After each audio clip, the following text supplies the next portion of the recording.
Passeurs et migrants violent 90% des femmes et des filles migrantes cherchant à rejoindre l'Europe. Ce chiffre vient d'un rapport de l'ONU émanant du Haut Commissariat des Nations Unies pour les réfugiés.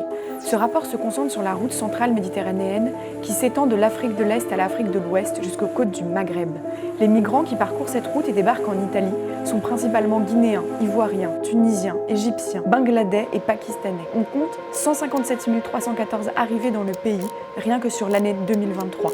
Les mineurs non accompagnés sont influencés, puis mis sous la coupe de bandes criminelles qui les exposent pour mendier ou vendre à la sauvette. Les hommes font face à des extorsions et sont parfois torturés, comme Saïd qui raconte avoir été placé en chambre de détention, enchaîné et électrocuté par des passeurs. Les femmes et les filles subissent quant à elles les pires exactions.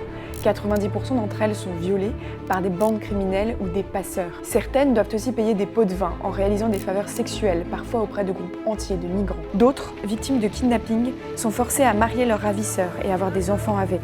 Ces violences sexuelles sont surtout commises en Libye, dans les déserts du Sahara, au Niger, au Soudan et au Mali.